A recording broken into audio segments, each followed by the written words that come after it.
di ko jox ri baaraam ci liggéey bi nga xamante ne nañ waroon na ko def te def ko. waaw man su ma doon Serigne Bassirou Gueye damay dem bu yàgg xam nga lu tax je pense que gouvernance publique base bi gën a am solo aussi bien pour les gouvernés et pour l'administration entre en elle-même confiance mooy base bi. je pense bu la nit nommé ci benn confiance selon un contexte boo xam ni jaruma koy fàttali parce que ni ñu ko dugalee moom OFNAC noonu la ñu dugalee Demba Kandji médiateur et cetera et cetera donc pour man bu contexte bi vraiment particulier da ngay ñëw nga bàyyi parce que soo ko deful tu bloques l'institution mooy li ma doon wax sànq l'intérêt général prend en compte les intérêts particuliers su réew mi doxee ñëpp la doxal gis nga li tax may wax dafay keroog maa ngi ko wax ci benn débat ki ma doon débattre d'accorduñ ci le sens de la démission comme effet de réparation générale li tax comprendre ko dama ko indil sax après exemple bi émission bi jeexee laa ko wax ne ko États-Unis am nañ benn président bu tudd Richard Nixon précédent bu compliqué la indi Amérique parce que tout simplement l'effet Nixon li mu indi mooy Amérique am na ci la amee président bu kenn mësut a élire muy Gerald Ford kenn musu ko fal kenn musul jël benn bulletin fal ko ndax problème crise u Nixon moo ko indi parce que en 1973 Spiro Agnew bi nga xam ne moo nekkoon vice-président des États-Unis dafa démissionné suite à des accusations relatives à la corruption mu bàyyi muy vice-président moom nañ ko élire ak président de la République il fallait que le 22e amendement permette au président de la République mu choisir maintenant moom un vice-président non élu mu dem ci chambre des représentants choisir fa Gerald Ford l'affaire Nixon ñëw le 9 août 1974 mu war a démissionné le 8 le 9 ñu am Gerald Ford mu war a prêter serment nekk président de la République te mu kenn mësu ko fal c'est-à-dire y a des situations yoo xam ni xam nga lu tax ma jox ko Nixon mooy Nixon dañ ko pousse négocier waxtaan ak moom parce que bëgguñu woon am benn crise boo xam ni dañuy war a yóbbu affaire bi l'image des États-Unis war cee yàqu maanaam dañ ko waroon yóbbu ci empêchement pour ñu voter ko def vote de confiance ndax day nekk président ou pas c'est-à-dire adduna bi yëpp Amérique bu amee xew-xew dañuy taxaw kenn nooy li historien yi naan ça impose un attentisme mondial ñëppay toog di ko déglu bu amee élection ñëpp koy bàyyi xel loolu nag laa doon bañal tey Sénégal ñu ne ñi ngi am benn crise ci suñu ay institutions juste parce que y a une personne nee nañ fonctionnaire la lu mu mënti doon Sénégal moo ko ëpp te tey jii je pense buñ ko fa jëlee woon xëy na loi sax du mën na bañ a am wala loi buy am peut-être dina changer juste quelques détails ay réformes lay nekk rek sur le fonctionnement parce que OFNAC xamuñu ko woon mais lu mën a xew la li Charles Pasqua loon wax rek ne la démocratie s'arrête là où commence la raison d'État la raison d'État tey jii Sénégal yëpp xam nañ ni ñu wax ko ñu bañ ko wax mooy Serigne Bassirou Gueye dérange dafa war a déranger naturellement et politiquement parce que actes yi ñu ko jëlloo ak combat bi mu duggoon loolu Sénégalais mënuñu ko fàtte tey kooku mënul ñëw di def loo xam ne dina dal xelu régime bi ak Sénégalais yi fi nekkoon ñu ko fekk woon yëpp lu mën a xew man je pense loolu moo indi immobilisme bi ngay gis ñemewul yëkkati parce que y a une perte de légitimité de l'institution incarnée par lui-même comme tu l'as dit c'est lui qui incarne l'institution naturellement donc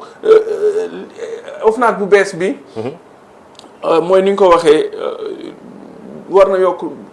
améliorer les dispositifs de contrôle parce que tey boo gisee ñuy def ay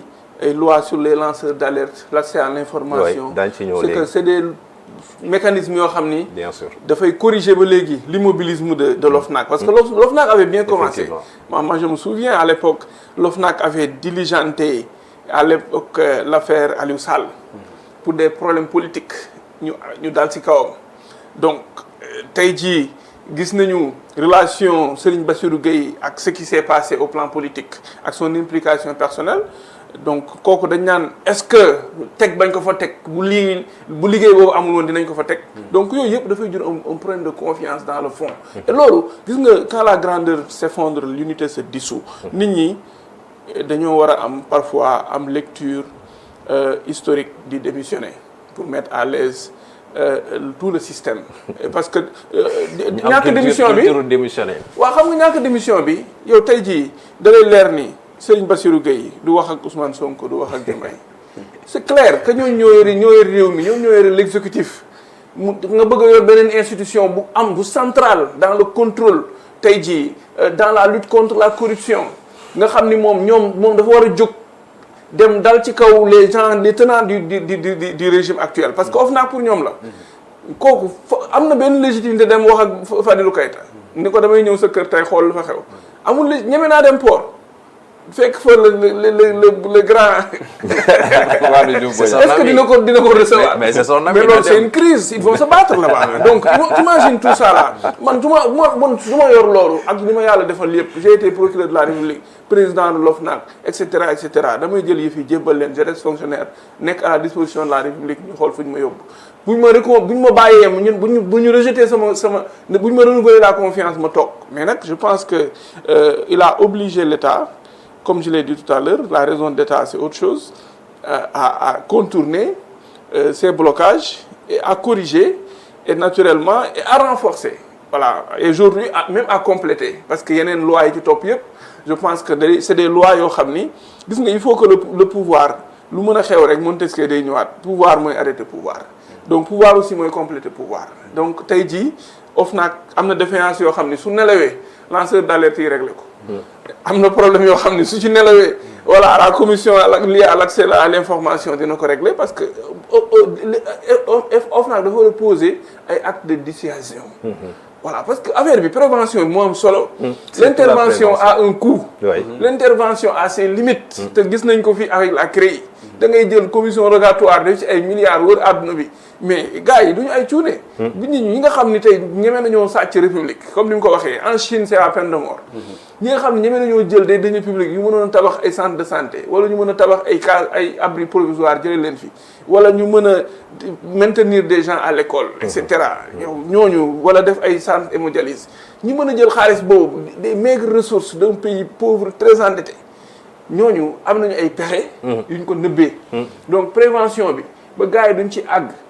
en général jël ay mesures rapidement mais sinon nga toog fi di xoole ba ñu daanu pouvoir li mu wax mooy am nañu toog ci réew mi di nga leen tëj kaso di leen dundal di leen sécuriser di leen garder di leen jox courant ndox ak yeneen te xaalis bi doo ci mës a jot loolu nag je pense que c'est pas la mission de ces corps de contrôle. Et en parlant de OFNAC sax li ngay wax noonu ci ni lanceur d'alerte yi bu OFNAC deful liggéey bi ñoom ñu def ko c'est-à-dire boo xoolee ci procédure de signalement bi deuxième point bi moo di externe à l'organe anticorruption koo xamante maam liggéeyul OFNAC bu saisiré OFNAC 3 mois la am ngir maanaam mun a leeral liggéey boobu noonu mais dafa am si yenn ci wàllu li nga xamante ni surtout moo di protection bi